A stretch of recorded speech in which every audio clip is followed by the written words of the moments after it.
a lot. And then even at work, like, yeah. The thing is, I love what I do so much, but then you see when I come home, I'm just like, whew. Yeah. I'm like, okay. Like, but you're a team manager, so I don't know how it is for you, because I share an office with a leaving care team. So I see, because Where are you based now? in a local authority building. So even though I work Which for LA? CAMS, I won't say out of London-ish. Okay, out of I'll London. say, Okay. but I'll tell you after. All this. right, cool, Out cool, of cool, London-ish. cool. Oh, you're recording, damn. Yeah, we're recording. Okay, yeah. I forgot about that, innit?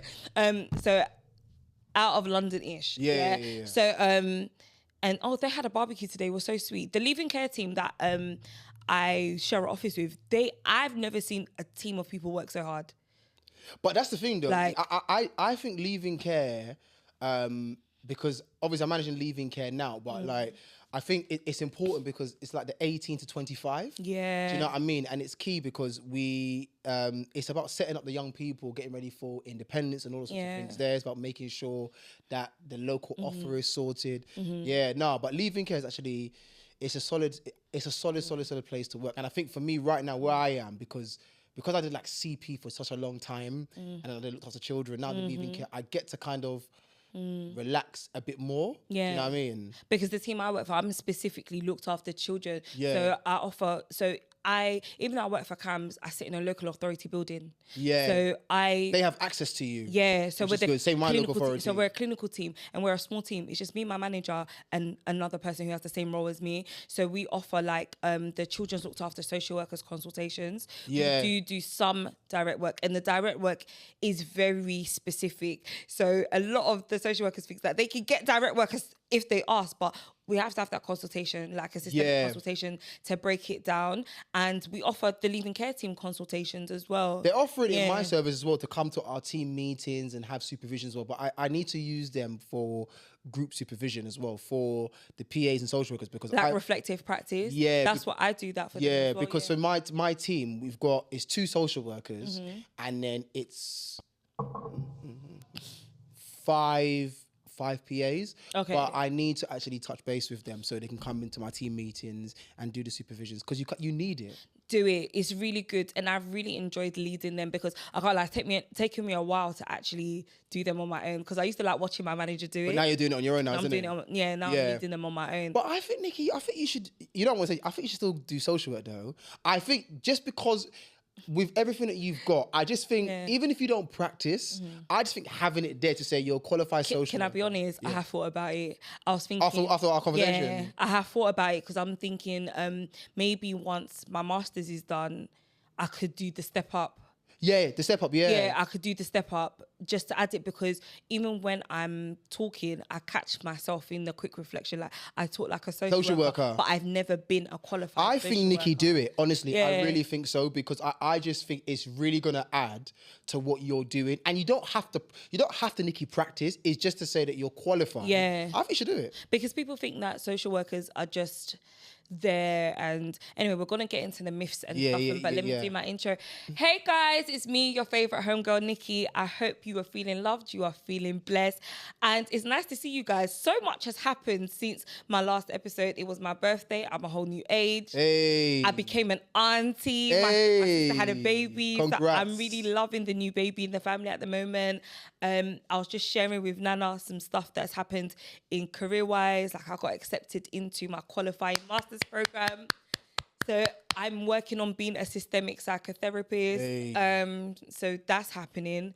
God, there's so much going on. But guys, before I introduce my guest, even though I've said his name already, but I need you guys to subscribe to my YouTube channel. Yes. It's SoNicky. Go on YouTube. Share it with your friend. Share it with your colleague, your partner, your group chat.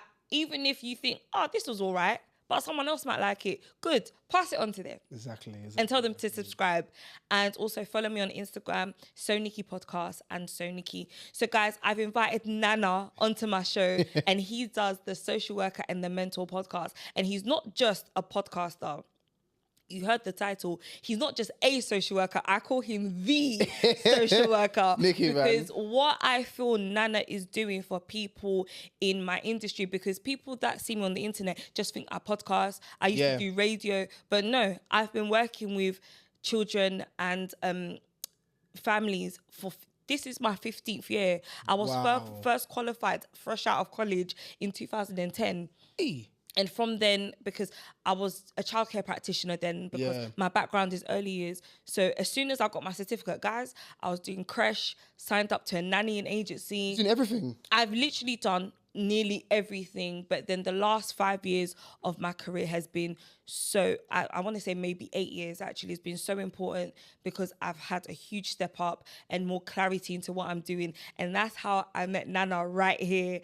And I've done his podcast, guys. So please, I'm going to put the link in the description box. Check out the social worker and the mentor. Even if you're not in this field, you just want to know more about what people like us do. Guys, it's so valuable to know so that we can bust out those myths about social workers and we take people's kids. I keep saying we. I've never been a qualified social worker. But you need to go in and qualify though. But Nana thinks I should do it. But it's just that I've been in the field for so long and I've done so many different roles. And now I'm here. And I'm about to be a psychotherapist. Nah, congrats. It's so weird to say. Thank you so much. Congrats. How are you? Do you know, Nikki, I'm good, you know. I'm good. I'm very, very chilled. I'm very, very relaxed. I mean, I'm in a different space from when you came on our podcast now. I'm a lot more chilled. Yeah. Left my last local authority now. So I'm now managing a leave-in care team. A leave-in care team. How do you, because we'll just, guys, so what you just heard, we were talking about leave-in care. So describe to people that don't know, what is leave-in care? What's the leave-in care team? So the leave-in care team is for young people whereby they would have been children looked after, but when they reach 18, they literally become leave-in care. So basically, if they were under, say, for example, a care order or so, it technically is expired because they're adults. So what we're doing is that we're preparing them for semi-independent. And so the leave-in care team works with young people from the age of 18 to 25. So at the age of 18, they won't have a social worker anymore, but they will have a personal advisor who will support them with their pathway plan. So their pathway plan is looking at their education, further education, looking at their housing, and looking at preparing them for once they're 25 to become fully fledged adults.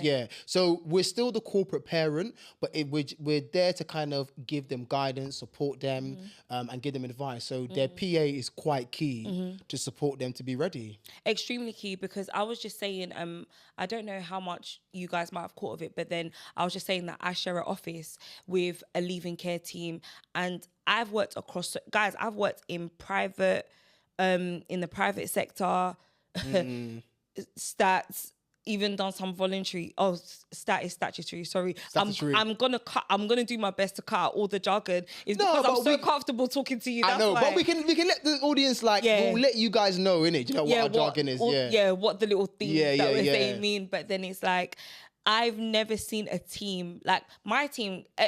Guys, I work for CAMS. Those of you that don't know what CAMS is Child and Adolescent Mental Health Services. And my current job title is I'm a systemic practitioner. I'm not going to explain exactly what I do so much because I do a little too much.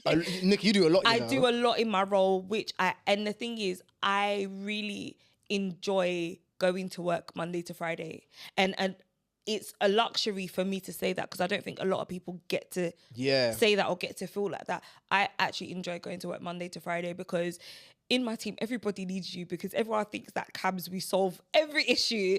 But it's, do you know what? I've got to admit, I think after when you came onto our podcast, and I think I really now kind of understand the pressures that CAMS is under. CAMS is under a lot of pressure.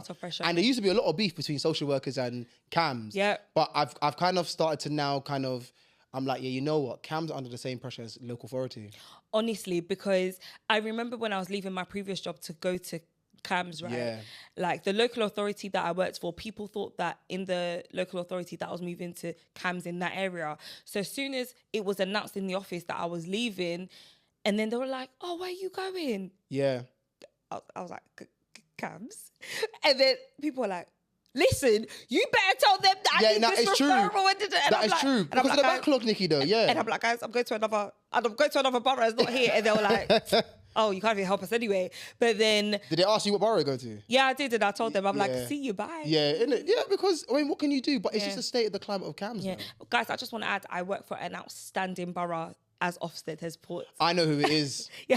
I'm not going to say it. I know, because I think we're one of very few. I know who it is. the only one right now. Yeah. Outstanding in all areas, Yes. by the way. Children and adults. And children and adults. Not to give it away, but I've given it away. Not to give it away. And of course, the clinical team that I work in, we have some contribution but Nicky, to that. but your borough have got it locked off, you know. Yeah. You do, no. Your borough's got, it's a good, Yeah. I'm not going to say where it is, guys, but I know where it is, isn't it? Let's put it that way. I know where it is, isn't it? So I share an office with a living care team, and they work so hard. And I've never seen, okay, I have, let me not say, but this group of people, they're so passionate about what they do, and even how they function as a team is just so beautiful to watch, because in our fields, people can easily get burnt out, overwhelmed. The caseloads. You can walk into the office and even say good morning, and people will be like, if you don't just... And they give you a kiss of teeth for them, innit? Honestly, because that used to happen in the borough that I worked with before. But where I am now, people are more enthused to do their work. Yeah. Like, I see the social workers, the personal advisors, the team managers, the practice managers go the extra mile. Even in my team, the clinical team, even our working camps, my team, I'm one of 3 people. And we do so, and I speak for my team, we do so much. And it's just the fact that, like, we're responsible for a lot, especially for a leaving care team. Yeah, and the age bracket that you're working with. And also children looked after as well. And children, because I work specifically for children's looked after. Yeah. So even that, just contributing, because I do a lot of work around like reunification. I support residential homes, like with developmental trauma training. Nicky, you're basically a social worker without... I'm basically a social worker. Without saying you're a social worker, but no, basically a social worker, because you do a lot. But I just really think that it's just good to see that how you've been able to become so multifaceted in terms of a lot of the roles that you're doing, because I think it's very easy to, when you remain in a statutory setting, that is it. Exactly. And I think a lot of social workers, that when you go into particularly social work, it's kind of like you just think, right, local authority and that's it. But actually, you can use your social work and use your profession elsewhere. Pivot. Absolutely, because before my role, I worked specifically with looked after children, but then before my role, I was working with all types of children. Early help, child protection plans, child in need. But now, like, that's what people don't know about our field. You can transition into different things. And you can pivot. You can definitely pivot. But then I feel like a lot of people don't really know that, because before I left my previous local authority, there were a lot of trainee social workers, and there was a lot of ASYEs. Yeah. So talk to us about ASYE, because I know you've supported some ASYE. Yes. And I really, do you know why? I have some people in mind personally that I need them to hear this. Let's talk about ASYE social workers. Yeah. So the ASYE is the Assessed Social Worker in Employment. So when you qualify and get your degree, basically it's like your first trainee year. So the ASYE lasts about 12 months. And so you will have a on-site supervisor and you have an ASYE assessor. So in that year, it's basically there for you to kind of develop yourself as a social worker, but you will get a protected caseload, so whereby you have the oversight of more experienced staff. So like when I did my ASYE, for example, I had a lot of court and child protection cases, but because that was about 11 years ago, but because now things are different, they say that for ASYEs, you will start with low level assessments and maybe kind of child in need cases. Yeah. Then as you get to maybe like 6-7 months, you get a lot more cases. But your ASYE year basically is to build you up to be ready, because once you finish and you're fully fledged, that's it. You take on a lot of cases. Yeah. You still have to go and do your portfolio as well. You still got to also do some of your direct observations as well, because your assessor needs to see how you're working and making sure that you meet the PCF. So for those who don't know, PCFs is Professional Capabilities Framework. So that's what you kind of assess newly qualified social workers and also students on placement. But it's there to kind of for you to build it yourself up as a social worker in a local authority. Okay, because I think those social workers, the new breed of social workers, I should say, I would love to hear them talk about... Actually, do you know what I'm trying to say? What I'm trying to say is that a lot of them need to know what's out there for them. Because, for example, when I qualified as an early years practitioner. So I did childcare level 3 in college. And when I went to university, I did... what was the name of my course? I did early years professional practice. And the only progression that I knew at the time was that I'll work as a nursery practitioner and then I'll be a nursery manager. That's it. And it wasn't until I went to work for my first local authority, I can say this one because I worked there maybe 11 years ago now. Yeah. I worked for Ealing as a centre practitioner in the children's centres. And then when I was working with family support workers and social workers, it just opened a whole new door. Yeah. And then I went to work for the NHS a couple of years later. And then I worked with school nurses that then got me into the safeguarding stuff. So I worked a lot more closer with social workers. Yeah. Doing child protection stuff and child in need stuff as well. But then you see how sometimes, like, when people go into certain roles, especially social workers these days, because you went into social work young. I did, very young. Very young. Yeah. And there are a lot of very young social workers. But then maybe because you have all the experience now, you have so much experience now and so much success in your field. So having somebody like you, and even just being here right now to voice to them, like, there are other things other than just staying within that one role. You can consider other things. Yeah, and the thing is, Nicky, I think the thing for me is that I found that out later on, because I think the main thing that we all think about is that when you qualify, it's just local authority and that's it. And that's it, yeah. And I will never say to any social worker, whether you want to do children, adults, that you shouldn't go into a local authority, because I think it's good to get the statutory experience. But you can also pivot. You've got school social workers, you've got social workers who work in hospital discharge, you've got supervising social workers as well. If you don't want to do that, I mean, later on the line, you've got social workers who go independent, who become ISWs. So there's lots of ways in which you can use your social work, or even say, for example, you come out of social work. I've got friends whereby they've come out of local authority and then they've gone into become like safeguarding leads, they've gone into colleges, because that's the bit they don't tell you at university. Exactly. I think the focus is local authority, but actually you can pivot and do certain things. It's like, even with me, Nicky, at the moment, like, lecturing for me, that wasn't on my radar. It's only when I qualified, then I started to take on students, because I became a practice educator, that I started going to universities. And then universities started saying, Nana, can you come back? Can you come and visit? Can you come and lecture? So then it opened doors for me to go and lecture at universities, where I was doing, like, for example, I would have like I'd create my own module. So like, I remember, was it a couple of years ago, I did a lecture at London Met. I spoke about the family court.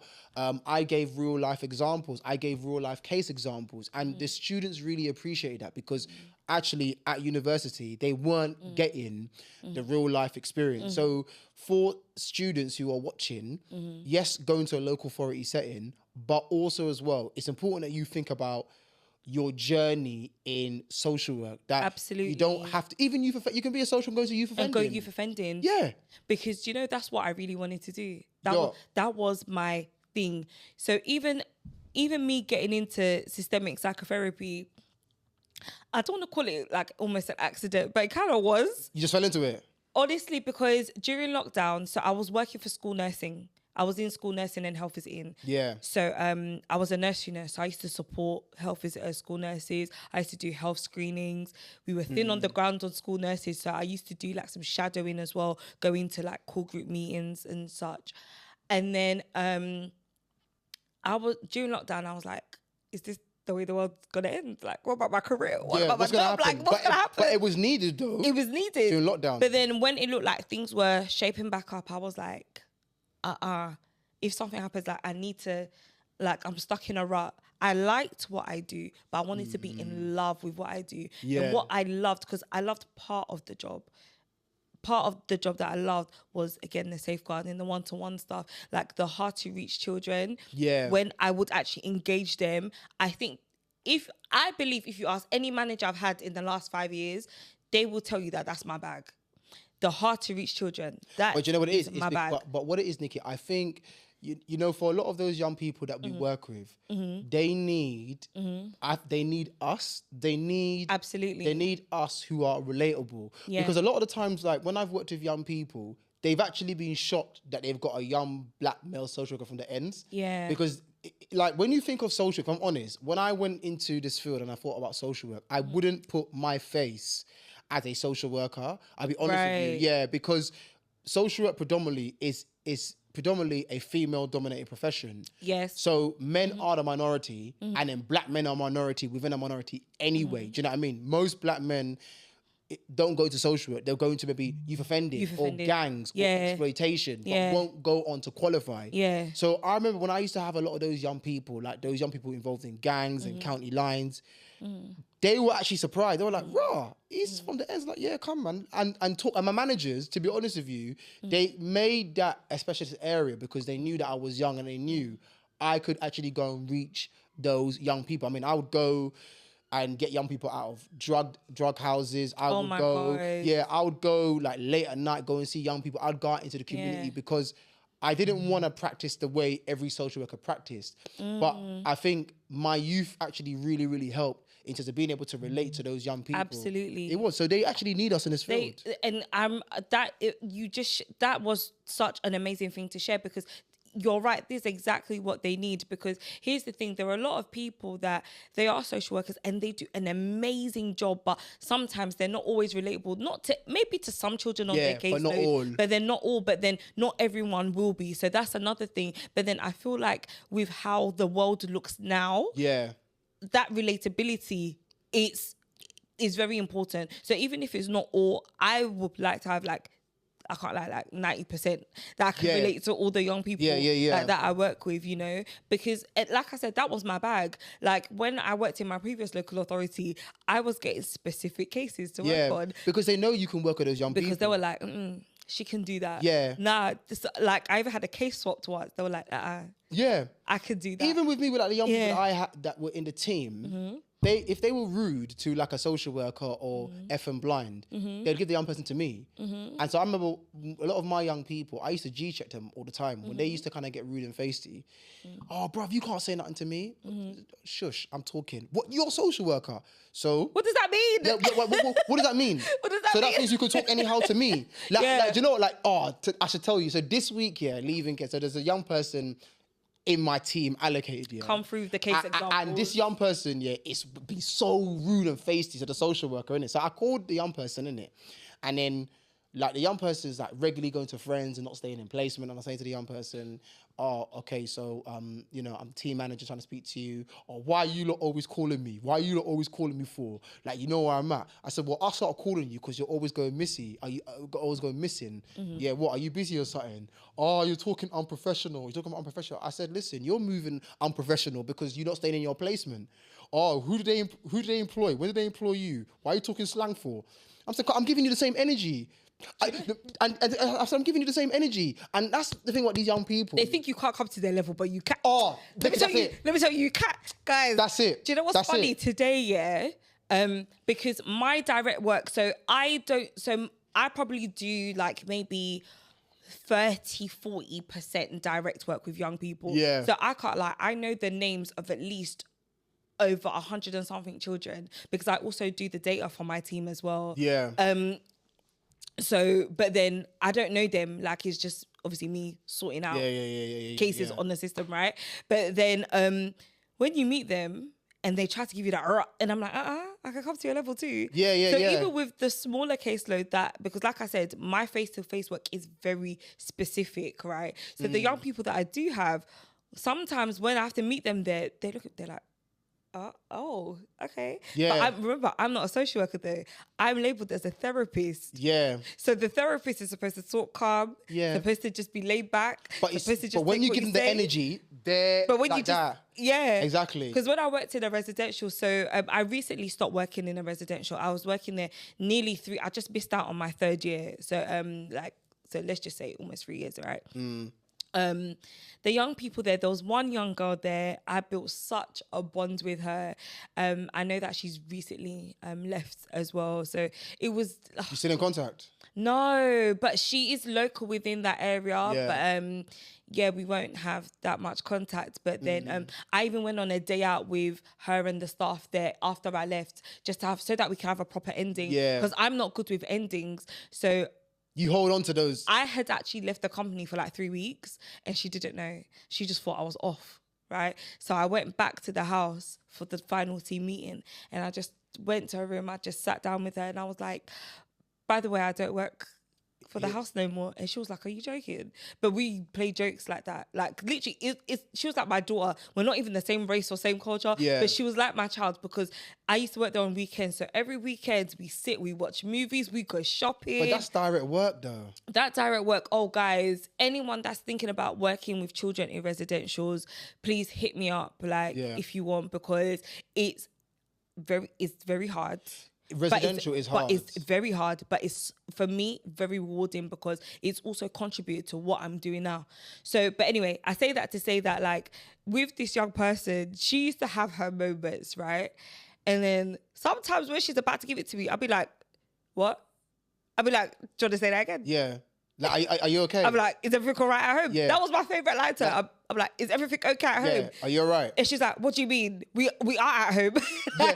No, but Nikki, but you know what, Nikki? But the Yeah. thing is though, but I think that is what is so important in our field. And I guess one thing about me that I've been very frustrated on in social work is that we're very fixated in just working a certain way.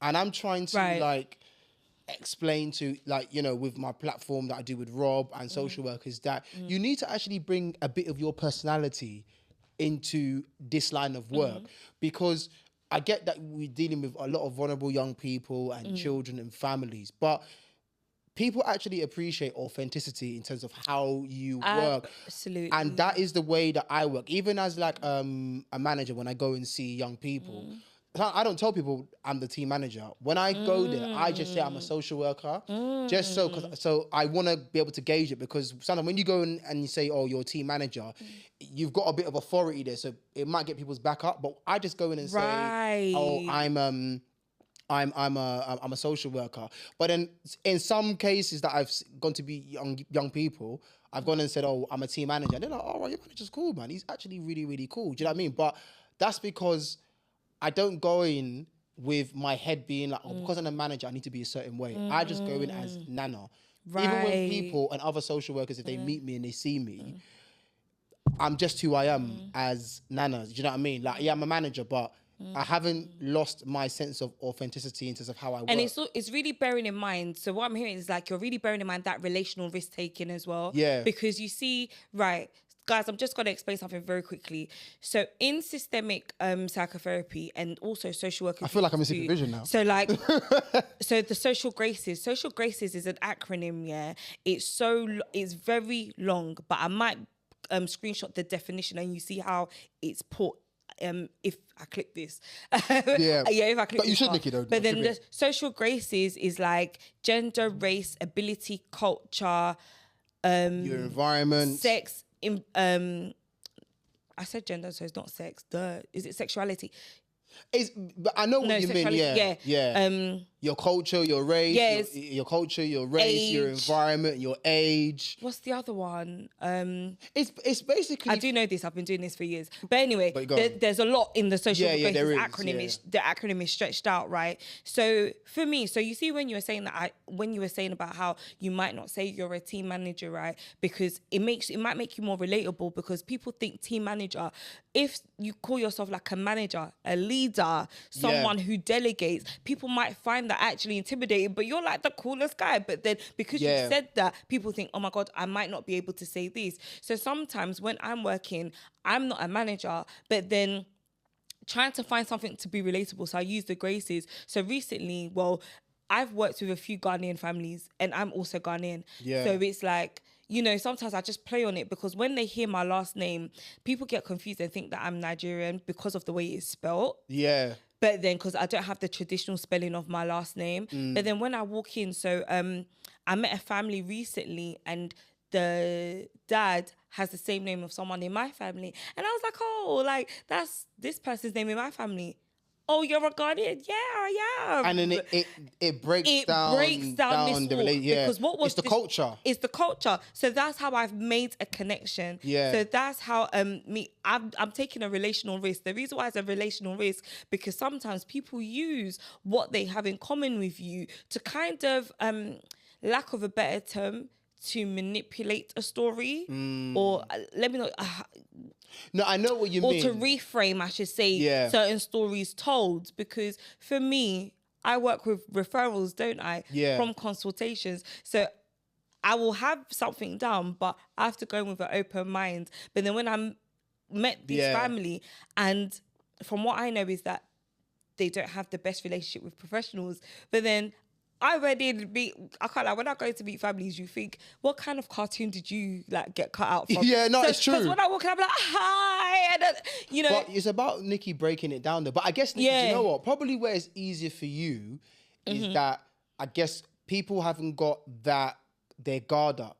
Because I guess for social workers, they will always go and have their guard up. So it is about kind of being aware of that, because I mean that's part of the reason why myself and Rob, we did the podcast, and part of why I've been doing the podcast, because I've been trying to kind of get people to understand about what the role of social workers are, because of, you know, a lot of people's experience, you know, social workers go in and take children and all those sorts of things. I love that you came to this, because this is one big thing I wanted to talk about, the myths about what we do. I remember one time, like when I worked for my previous local authority, I went to go pick up my goddaughter from school. And when I got to the school, I was wrapping up my lanyard, and there was a mum in the playground that I know. And then she saw me wrapping up my lanyard. She was like, oh, where do you work? And my job title at the time was family practitioner in this team where we do systemic ideas, blah, blah. And I'm thinking, I don't want to explain this. So I always used to just say, I work in social services. That was it. I work in social services. And then she went, oh, let me grab my kids away then. And I was just like, okay. But a lot of people, Nicky, do have that perception. This perception. Of social workers. So can you tell the people, because you are the social worker, can you tell people that social workers, that is actually not the essence of what we do, and that we actually do. Look at me telling you what to say. Yeah, so the thing for me, Nicky, is that, and this is what I've always explained in the podcast, that when any family is referred in, there is a process that happens in terms of the referral, which is always the beginning part, and then the beginning part. Then obviously we have to go and do the assessment. Now, obviously cases are different. So where I kind of understand people's perspective is that I think a lot of people have had negative experience of social services, whereby their children have been removed from them and their children are in the care system. Do you know what I mean? So ultimately not the myths, but people's experiences that you've come in and taken my child away. But I always talk about the process from the beginning regarding the assessments, and that you have to go through every single bit of the threshold. You've got to go through child in need. You've got to go through child protection, and even like the legal arena as well. The legal arena, there's various discussions that need to be had. It has to go through senior management to kind of approve everything. So yeah, there's a lot. So that's part of the reason why with the podcast, I've tried to kind of explain to people that I'm not just going to come in and take your children away, because I've worked, Nicky, in loads of cases as a social worker. And like I said, I did out of the 11 years, I did child protection non-stop for 9 years out of 11 years. And so I worked in... Whoa. But I wouldn't recommend people to do that, because I did child protection for far too long. Do you know what I mean? But Nicky wanted to do child protection first. But in the beginning, I didn't want to do child protection. I didn't want to do child protection because... for me, when I was at university, what was always putting me off was a serious case review, you know, Victoria Climbier, Baby P. So in my head, I was always scared that, right, what if I'm that social worker and a child dies under my watch? Tutus now, when I qualified, they put me straight in a frontline child protection team. Wow. But to be honest with you, it gave me all the experience that I needed, because it gave me the grounding that I needed to understand the processes of social work. So I get why a lot of people don't want to go into it, because of the stick you're going to get. And like Nicky's wanted you, even on this platform, it's not to say that I don't get it. I do get out of me and Rob, I would say I get the stick a lot.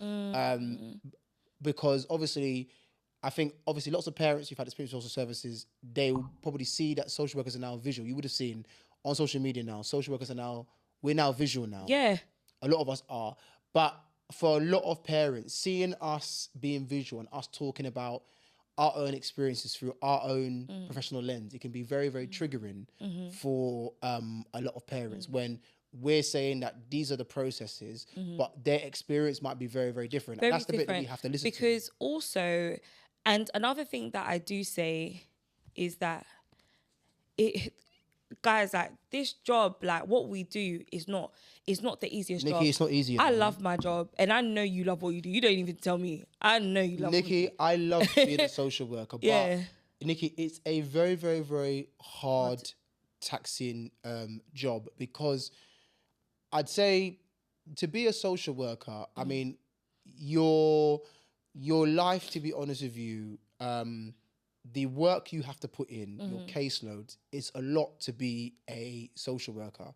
I mean, your working hours are not 36 hours. Your working hours, Nikki, are 45 to 50 plus hours. I've worked with social workers where they're telling me, yeah, I can't go away this weekend because I have to finish up call statements. I've come to work on a Monday, right? Because with my team, because we're very specific in the way that we work, we do very specific pieces of work, right?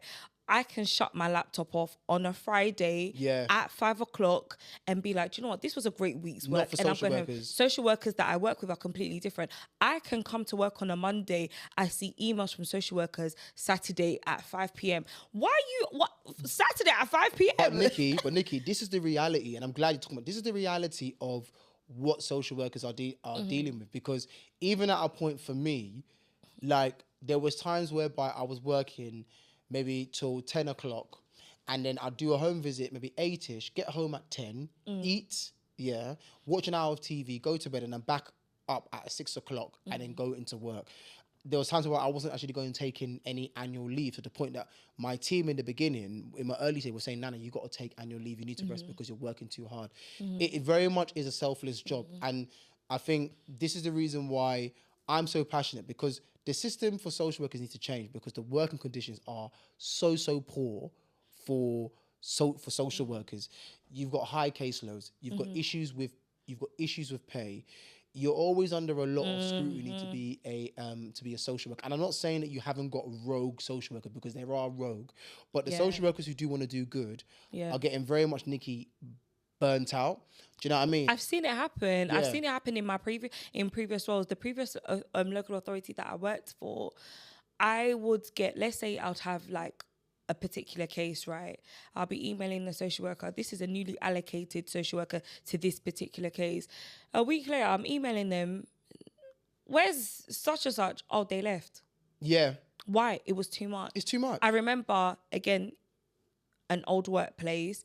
I had a new social worker, but this social worker came from adults and had only done adults and had come over to children's. And that was it for them. Listen, we had an email introduction. 3 days later, why are you not responding? I'm calling him on Teams. They're gone. They're gone. But that's the reality, though, Nikki, of social work. It's not to say like I love being a social worker. I love what I do. I love what I do. But my biggest worry for me is the next up and coming generation of social workers, because what they're coming into, there's a lot going on right now with the reforms. And the thing is, right, with this job, like even with me being a manager, I'm not so detached whereby if Nikki, my team are saying to me, Nana, I need support. I'm that kind of manager, Nikki, whereby, like, not my current local authority, my last local authority, I was going out and doing visits. So when I managed and looked after the children's team, I was going and seeing young people. As a manager. And that's the thing. The thing is, as a manager, you're meant to be operational. So it's not that you can't go out and go and do visits, but if you see that your team are struggling, it's very easy for me to be like, well, you know what, you're struggling because you're not managing well. But I was going out, Nikki, doing visits. I was doing court statements. I was going to LAC reviews. Do you know what I mean? I was almost an additional social worker, but it was also impacted upon my role as a team manager, because you've got to manage your team. You've got to do your supervisions. You've got to manage your performance of your team as well. And then you've got to make sure that children are being seen. You're responding to emails. You're responding to senior management. And then sometimes it's like, maybe when senior management are like, well, your team's not performing or you're not managing, it's like, but hang on a second, wait. Any good or decent manager is going to step in and go and support your team. And one thing about me, every single team I've managed, I've not made myself detached from my team, because I think it's important. Say it louder. No, 100%. Say it louder for the managers in the back. Every single team that I've managed, Nikki, so I've managed 4 teams. I've done referral and assessment as a DTM. I've done team manager for child protection, team manager for looked after children, and now team manager for leaving care. Every single team that I've managed, if my team are struggling, it's not an issue for me to go and do a bit of work. So when I was in referral and assessment, there needed to be a section 47. I went out and did section for myself. It's not a problem. Or if there was a social worker said, Nana, I've got a court statement I need to be done, but this young person needs to be seen and they're looked after, and no one else on the team were able to do it, or the other team's duty can do it. I said, I'll go out and do it. But these are fantastic examples, because what I was going to say is that to be in this job, you need to love it. For progression, you need to love this, because you might start out, you see how we were saying that, you know, don't just stick to one role, try and, you know, experience the field as much as you can. But then it's like, if you get to a point and you don't love it, you need to leave. You need to leave, because it's going to get to you. And at the end of the day, I don't want to sound like I'm exaggerating, but then like we literally have children's lives in our hands, literally. Yeah. Like we contribute so much to their growth, to their future. Yeah. But then if they have somebody in their life who's managing so much and they don't love or enjoy what they do, that the child like is at risk. Because if you're not doing your best for this child, is again, you see the term corporate parent, that's really and truly like what social workers, that's what you are. Yeah, particularly when those children are looked after. So Nicky, it's a lot, and I guess for me, like I've got my own aspirations of where I want to go in social work. Like it's no secret. I've said to everybody that I want to be a director of children's services. That is my aim. And I see you doing that. Yeah. Do you know what I was going to ask you? Like, have you ever thought about being a reviewing officer, independent reviewing officer? An IRO. Do you know, I don't think an IRO is I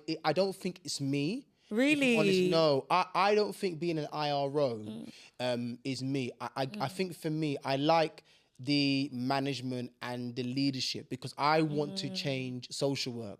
I want to reshape how social work is.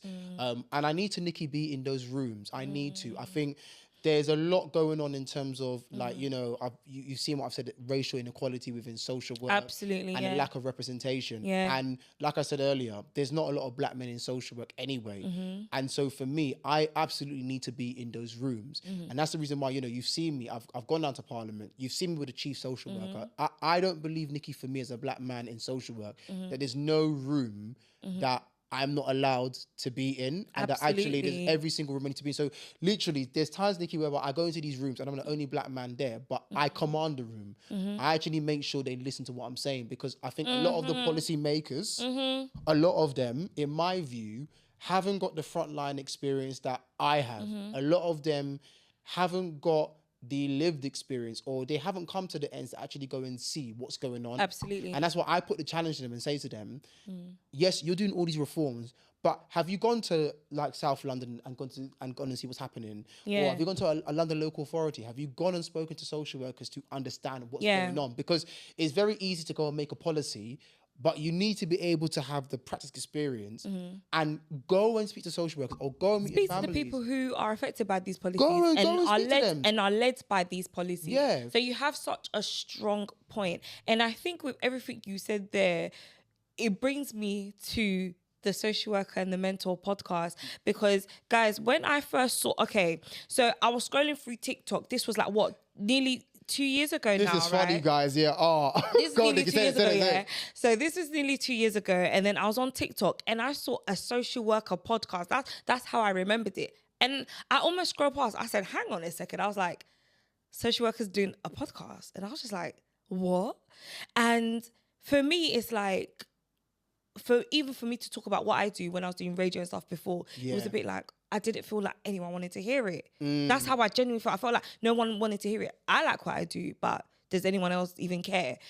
So for me to see two black men, by the way, Nana does the social worker and the mentor with Rob. Big up Rob. Big up Rob. I got love for Rob. That's my brother, man. Like Rob's a great guy, but Rob's just not here today. But then I was like, social workers on a podcast. So the clip, and I was like, oh my God. And then I had to comment. I said, guys, I love this and I love what you do. And then Nana messaged me. This was on TikTok. Nana messaged me and said, wait, are you not the girl from the Shade Bar? Yeah. Do you know what, guys, listen, I got to admit, I was so shocked because I saw the message, and I was like, wait, she's messaging me. And I was like, so I just double checked and I was like, wait, I said, Rob, you know Nicky from the Shade Bar? I said, you know she's messaged like our podcast about like she's seen it. Cause I was like, I didn't know. Like I was shocked. I was like, Nicky, wait, you're messaging me about it? I was shocked, you know. Yeah. I was, you know. I think your response was like, "Wait, are you not that girl from Shakespeare?" Like, what's this message kind of thing? And then I messaged you back, and I remember what I said. I said, "I'm in the field, so I really love this." And you were like, "What?" Listen, Nana was like, "Well, we have to talk. We have to talk like, straight now." away. So I was like, "Yeah, sure." And I sent you my number. We had that conversation. Yeah. And then you were just like, why do people not know this? And you see, from that day, I've always felt like putting myself in front of a camera. I've always felt like I've been my authentic self, and I really had to think about it. So even at that time, that's when I was even having that shift in my career. I'm like, right, systemic psychotherapy is like I said, I kind of fell into it. I'll tell that story another day, just for the sake of time. But then I didn't know I would love this. And you know, to have a career, you need to have, of course, the experience, the ups, the downs, and really see yourself doing this for the next 20-something years. And you see how you're talking about representation. I've met some Black people in my field, especially when I was studying in my year 1 and year 2. Guys, it takes 4 years to qualify as a systemic psychotherapist, by the way. So I'm just about to start my year 3.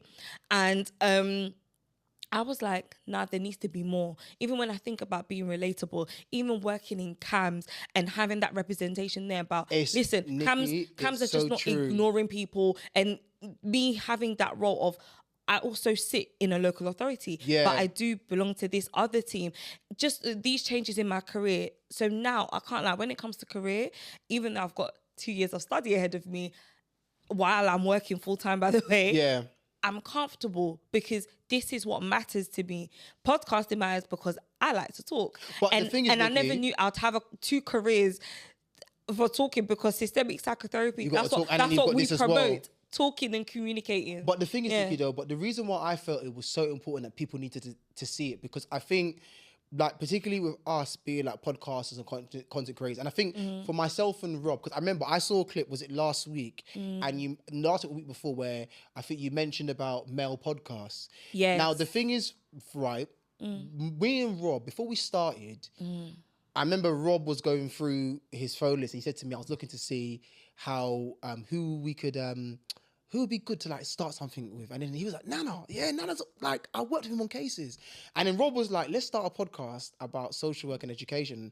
And then I was like, Rob, nah, because my Rob's very, very, job's very kind of like contentious, you know what I mean? It's very controversial. Absolutely. But the discussion that we had is that we basically said, and I said to Rob, I don't want to be a male podcast that is typical like all the others. I actually want us to do something different. So we thought it was so important to do this podcast as Black men. And I think we wanted to show the podcasting world that you've actually got Black men who will do podcasting, but will do it very, very differently and use our professional expertise. Because I think what we were seeing online was, it was like relationships and all that. And then I think me and Rob were like, nah, we're not going to do that. Let our USP be Black men, educated, and also social work. And Rob hit the nail on the spot. People, this podcast, right, I think a lot of people, when they saw me, a Black man who's a social worker, that was something that was fresh. So people, that's how I felt when I saw you. Yeah, so that's why. So as soon as we started doing videos, I got so many messages. Bro, Nana, you're a Black male social worker. That is wicked. Oh, Robert, and it was like, it was good because it was different, because we were talking about what we do on a day-to-day basis and what we do about our work. So we wanted to be a male podcast that was different. That we, you know, we know there's other podcasts out there, but our USP is that we're Black men, we're educated. We're gonna give you something that is substance. You're gonna hear from myself and from Rob about what our job roles is, and also topics that affect us on a day-to-day basis. Absolutely, because people think like, you know, podcasting has like this stigma now, like banned podcast. But guys, I've ranted about this so many times on the show. But then if you listen, eat it, like just eat it, eat those opinions, because because the people that hate the podcasters so much, you're searching for us on TikTok. I know you are. Yeah, I know you are. But anyway, but then it's like, for me, I'm just like you want to change something in your field. That's what I'm doing now. Because I remember like, oh my God, guys. So before I left my previous job, one day I'm going to the studio and I was going to record with Oloni. And I get a message from my team manager. I was like, why is she messaging me at this time? And then when I opened the message, all I saw was, oh my God, I didn't know you did a podcast with Oloni. I said, blood of Jesus. I said, blood of Jesus. No, but I said, I'm about to get sacked. And then when I scrolled down, she was like, I love this for you. It proper suits your personality, blah, blah, blah. And then when I was leaving that job, we had like a talk because she follows me on social media. Yeah. And I love that she follows me because it's like, you can really see, like, you can put pieces together of like what I'm trying to do. But then she knows me because I worked with her for 3 years. You know what I mean? But then for me, it's like, I have a space, I have room, and I can talk about whatever it is I want to talk about. But you see, one of the key words that you mentioned in this show is pivot. You can have a pivot. you can pivot. I love the girl talk. I love talking about dating. I love talking about relationships. But then I also love so much what I do every day. I love the kids that I work with. I have so much love and respect for my colleagues. And I have love for the growth that our industry can really, like the new heights it can get to. And I believe that people like us, you've put your foot in it. You've really put that marker on there. I'm really starting that because I had a workshop before, but I paused the workshop to focus on studying.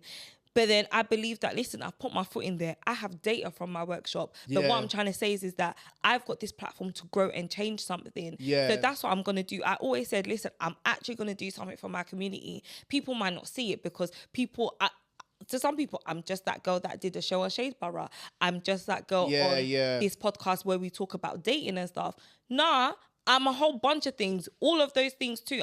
I've been all of those people. I am all of those people. I think, Nicky, what you said is very, very important because I think you're right. At times there can be some form of like stigma that, okay, right, you're a podcaster and that's it, and that you haven't got a professional side of you. Exactly. So that's why, like, when you came onto mine, it was like, because I wanted people to see that about you. That, okay, right, Nicky's got the podcast with Oloni, talks about sex or whatever, but Nicky's also got the professional side as well. And you can have both worlds, you know what I mean? And it's fine.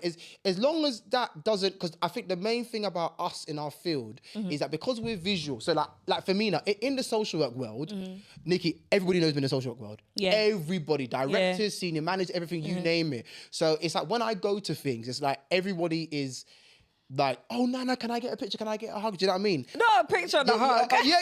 Can I get a picture and a hug? Which is cool because at the same time, it's like, obviously for social work, what I'm doing, people see me as that beacon whereby actually, no, he's speaking for us. So everything that I'm doing for this podcast, I mean, and I got a shout out to Rob because Rob said to me, Nana, you know what?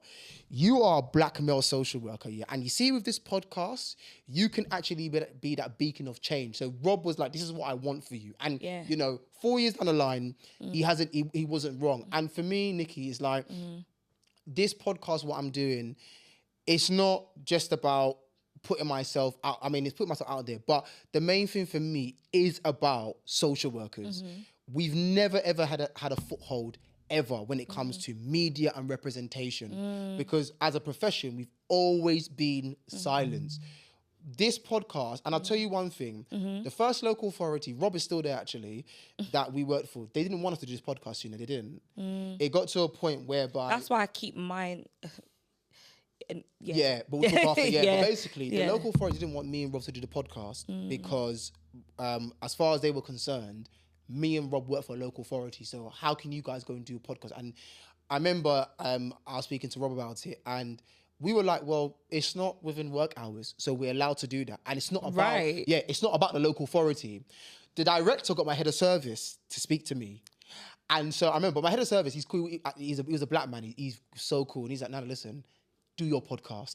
Do your podcast." Okay. He's like, listen, you know what it is? You're a black man. Yeah. Do your podcast. Do what you need to do. And I remember I said to Rob, I said, Rob, are you sure? And Rob was angry. Rob was like, nah, bruv. He's like, listen, no. They can't tell me nothing. He's like, they can't tell me nothing. It's our money. They can't tell me nothing. Rob was ready to bad people up.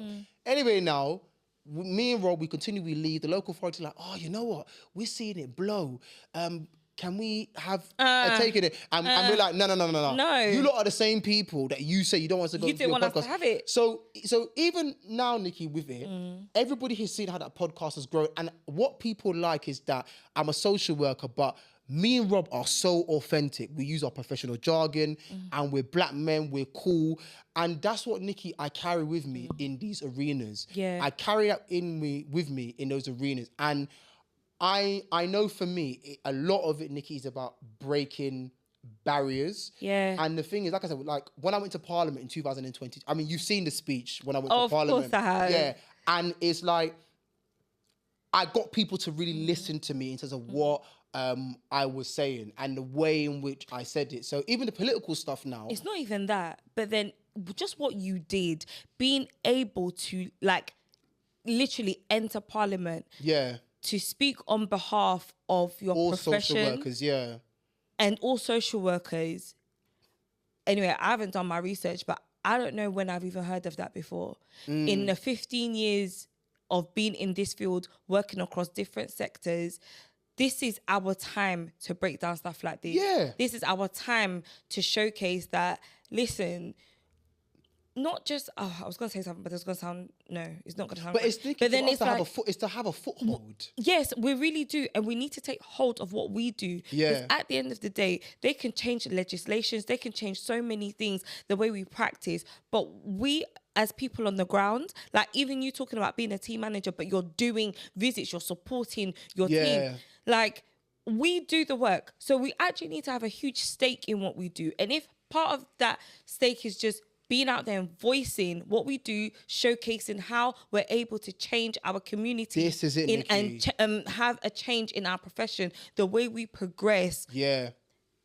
It's for the better of our futures in this field, and also for our service users as well. And also, Nicky, as well, for me, not just that as well, but for me, I really want to change the perception of social work. So that's the reason why I also, like, when people invite me to events, like, I go into the community to speak to parents, you know, and foster carers. I speak to young people, and, you know, everybody goes and it's like, you know, you're a social worker. And yes, people do come and say, you know, we've got this conception, particularly in the black community. Like, the black community, there is a big thing about social workers. And I know that the community, I work for the system. We work for the system. So it's a thing whereby it's like, right, I work for the system, but I need to be able to bridge that gap with my community. Do you know what I mean? In terms of, right, I'm a social worker, but I get where you're coming from, but this is our policy, this is our procedures, this is how things work.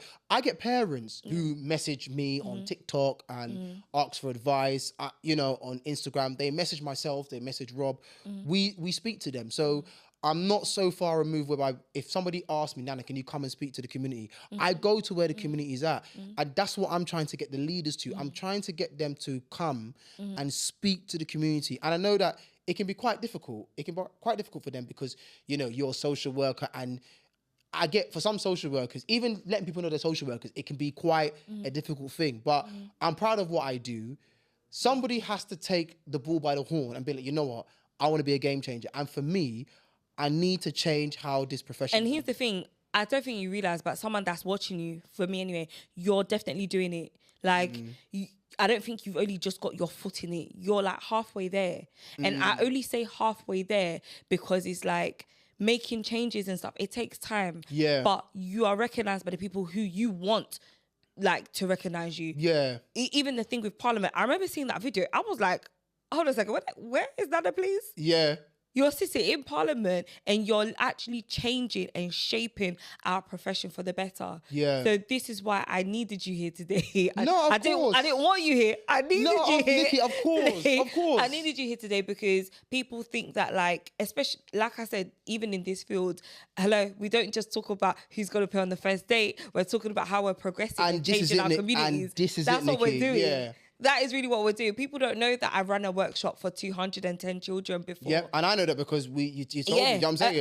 Across 2 colleges in East London, to think about what we talked about, progression routes. Yeah. That when you do this course, you're not just stuck in this one particular place. Yeah. There's so much for you to learn and to do when you finish your studies, you know. And for me, stuff like that is important. So we're well on our ways, and this is what I'm using my platform to do. Like, and I think, Nicky, but I think, Nicky, also with what you're saying, I think, you know, with the platform, I think the biggest thing for me as well as improving thing for social workers, I do want to have better relations with the families that we're working with. Yeah. I no longer want for families to be fearful of social services. Absolutely. But one thing I can't ignore is that there were loads of families who've had negative experience of social services. And sometimes it's actually correct that sometimes, yes, there is bad practice in social work, and there are rogue social workers, and there are social workers who are biased. So for me, it's about how can I bridge that gap. And so I really, Nicky, for me, I need to be in those rooms. And you know, I'm fortunate. I'm rubbing shoulders with the right people who are getting me in those spaces to speak. Like I said, I'm going back to Parliament in October. Really? Yeah, because they've increased the social work renewal fee. So I'm going back there because I don't know if I said, but I'm one of the executive members for the Social Workers Union. No, you haven't said that, Nana. Yeah.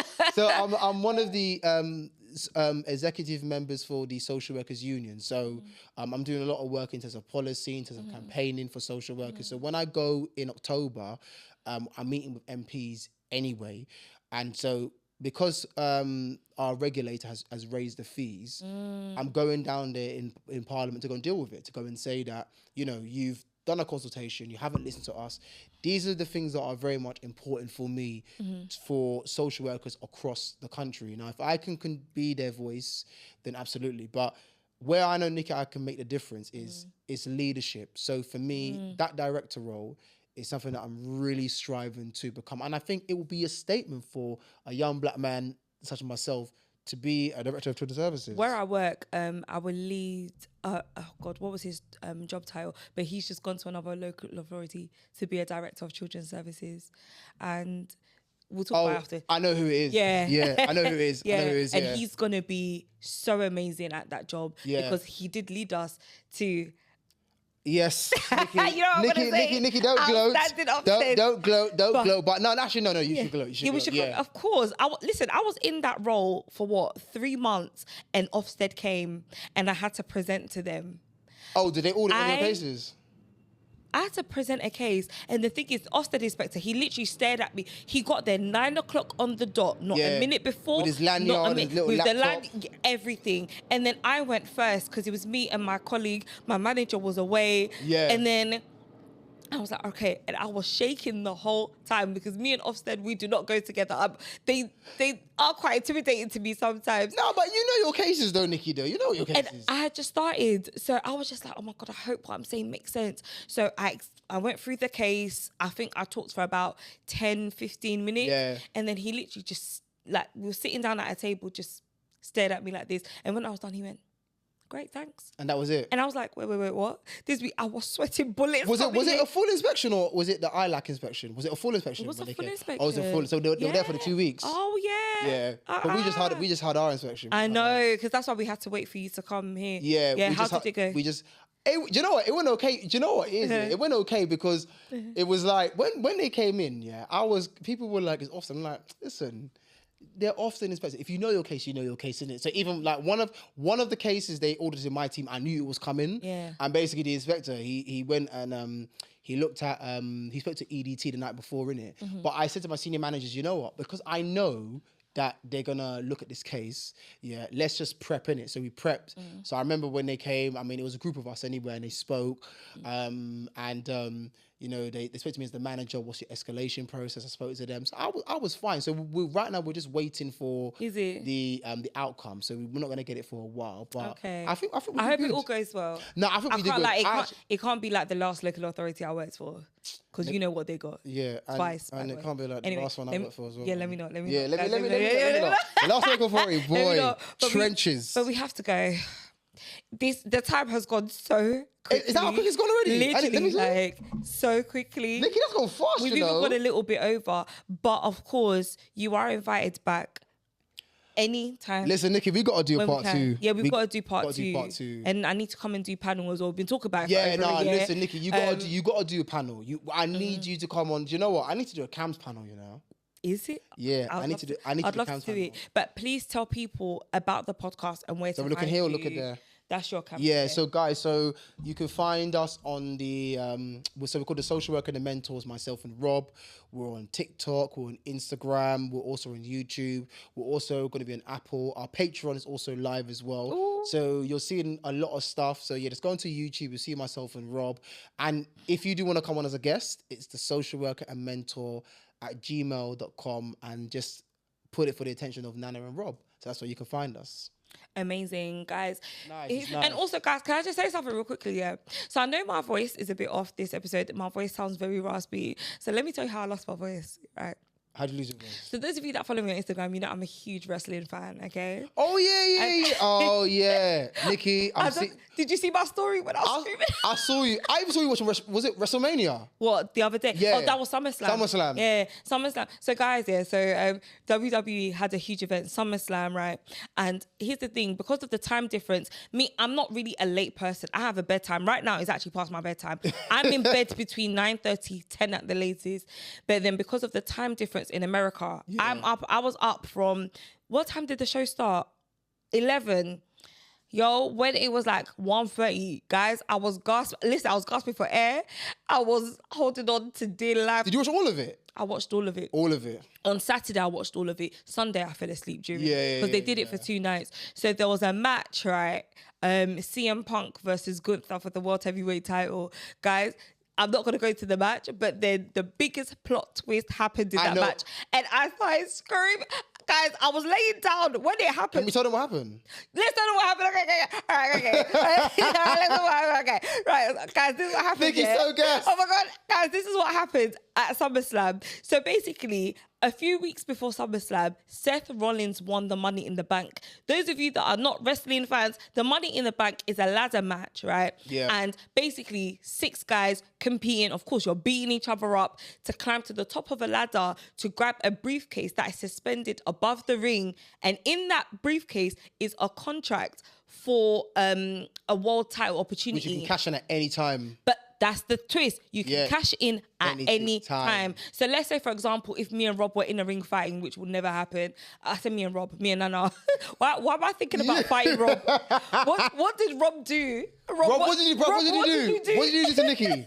What did you do to Nicky? So if me and Nana in a ring fighting, and let's say Rob was here, and Rob had the contract. Let's say I've won the title, I've retained my title, but I'm battered after this grueling match. As I'm trying to get out of the ring, Rob could run down, cash it in whilst you're hand vulnerable. the briefcase to the referee and be like, I'm cashing in, and literally beat me up because I'm fragile, pin me, 1, 2, 3, and win the title. Basically, you cash it in when the champion's at a fragile moment. Yeah, that's the best. They're most vulnerable. That's it. So, guys, but John Cena never does that though. He cashed it in not prematurely. What's the word? Raw 1000 when he faced CM Punk, he cashed it in when Punk was fresh. Because remember, he told CM Punk, I'm going to cash it in, yeah. And then Big Show came. I watched wrestling. Big Show came, and then listen. So that's how I've lost my voice, guys. Yeah. So basically, what happened was CM Punk beat Gunther, and I'm glad that he did because Gunther needs to leave that title alone. Okay. Yeah. He beat Gunther for the World Heavyweight title, right? But guys, the twist in this is that Seth Rollins said he was injured. He hurt his knee. Yeah. So imagine now, CM Punk has got the title. He's in tears. I was nearly in tears because on my story, I was like, guys, he's got to do it. He's got to do it. After so many years. And then I literally got it I started recording at the right moment, and I was almost in tears myself. I'm like, he won it, and all you hear is not CM Punk, burn it down. Listen, I know them. Listen, you hear Seth Rollins' music. He comes out on his crutches with Paul Heyman, and Paul Heyman, like the beg that he is, Sorry, I'm not a Paul. You don't Heyman like Uncle Paul, innit? Me and Paul Heyman, me and his fake tan. Try and get him on the podcast, you know. Who, Paul Heyman? Yeah. I would argue with him. But that would be good though. Try and get him on. Paul Heyman. Yeah. Try it. Why not? Paul Heyman, come on the podcast, man. I'm whatever, man. Just DM his agent and let him fly. But the thing is, Seth Rollins came out on his crutches and with the full leg brace for his knee. So he comes out, and I thought he was giving like a little warning to CM Punk, like, listen, you got the title. But I can cash it at any time. But guess what? I can cash this in. Remember, I've got this. Guys, He turned around and he just dropped the crutches. And then he turned back around again to face the ring and he took off the leg brace. He was fresh. And ran to the ring. Guys, he faked the injury. Did he curb stomp him? He curb stomps. Oh, okay, yeah. Because that's how he got him. That's why he pinned him. Yeah. But then the thing is, CM Punk was trying. You saw that look in his eyes when Seth Rollins was running to the ring. CM Punk was like, "I'm gonna go to sleep." So you see how he grabbed him, but dropped him. Yeah, but he dropped him, and then CM Punk was on the floor. That's when Seth ran into the corner of the ring. He ran, curb stomped him, and he got the 1, 2, 3. So guys, I was screaming so much at this match. I didn't really have a voice on Sunday, and it's just sort of coming back today. But just to add, but you know, today's Thursday. I know it's about to end, but you know what I saw the other day, which was funny though, was when you've probably seen it, about Becky Lynch and Nikki Bella. Do you know how rude that was? Do you know? No, guys. No, Nikki, you know that is rude. That is rude. You don't watch Real Housewives, do you? You wouldn't, right? No. Okay, so guys, very quickly, on TV, so if anyone watches Real Housewives, if you're a Real Housewives fan, they say that the best read that was ever given on TV was at the season 6 reunion of Real Housewives of Atlanta, where is that with Kenya? Phaedra and Kenya. Okay. All right, I'm not going to go through the read, but guys, YouTube it is listen, I've never seen anyone get someone together within the space of 20 seconds. But anyway, you see the Becky Lynch and Nikki Bella promo. That was rude. Is now in line with that. Yeah. Well, do you think that was scripted? It couldn't have been. Yeah. Because Nikki Bella was shocked. Yeah. She was pissed off, you know. She was pissed. Yeah. Because that was a bit like... It's a low blow. It's a low blow. But then that was like, you see the promo with Charlotte and Tiffany. Yeah. When she was like, what's your divorce rate? 3-0? Yeah. I was like... No, but do you think that they script it though? Or do you think sometimes it's like, you know what? People are like, no, I want to get personal. No, but Charlotte and Tiffany wasn't scripted. Then Charlotte got in trouble for that. Oh, is it? Not Charlotte, sorry. Tiffany got in trouble for that. Triple H. Do you watch the documentary Unreal on Netflix? I've only seen a bit of the like the trailers and stuff. No, but that scene's in there. And then Triple H is sitting in the back. He was like, someone, like, what's going on? Charlotte's pissed. And then Tiffany's like, yeah, I went off script. And then he went to what part? The last bit. Obviously what she said about the divorce. Yeah, oh. But then Charlotte saying, but Kaiser's been in my DMs was crazy to me. Oh, yeah, I saw that as well. It was crazy to me. Ooh. No, that was crazy. Yeah. Listen, you see wrestling, Nah, but that Nikki Bella thing, when I saw Becky Lynch, I was like, oh. And then she was like... You know that's going to be a meme now, isn't it? That has to be a meme. She was like, but then we were a hot wrestling couple. She went, but you could... Oh, that's right. You can't see him anymore. No, but do you know what's crazy? It's the fact that he's even married to someone else now. Yeah, and he's still in the WWE. And he's still in the WWE. Oh, no, that's rude. That is. Do you know rude. how crazy? Yeah. I'm sorry. That sits in line, guys. Please YouTube this Becky Lynch and Nikki Bella promo. It is rude though. It's rude. It sits in line with the Real Housewives one because that was crazy. That is a meme. It's gonna be like a Jet 2 holiday thing. Which is getting rinsed. Nothing beats a Jet 2 holiday, innit? Save 400. And people Nikki just use it for everything though. Everything people using it for. The videos are hilarious. You see the one with the kid coming down the escalator? Why were them kids running terror in the streets like that? Listen, anyway, let me not have my safeguarding. You know what, innit? Let me... Yeah. Not having my safeguarding hat on, innit? But anyway. Guys, it's been so fun. Nana, thank you so much for coming through. I really appreciate it because I know you came a long way to be here. Yeah. So this secret place. So thank you so much. So guys, please subscribe to my YouTube channel. Like and subscribe. It's SoNicky _, which is my personal Instagram, but I need you guys to follow the show. SoNicky Podcast. SoNicky on TikTok. I've got some more story times and some more clips where I'm trying to be funny. I don't want to blow my own horn. No, Nikki is funny, guys. I can't I am funny, man. Go watch my clips on TikTok. SoNicky. But guys, love, peace and happiness to you guys always. And today's SoNicky special, what did we have? We had supermalt for Nana. That's me being so Ghanaian, you know. That is me. And I had sparkly water, but I know you guys can see the little mini Hennessy. I'm so even I finished. Oh, I've still got some anyway. But guys, love, peace and happiness to you always. And until the next episode, see you soon. Take care.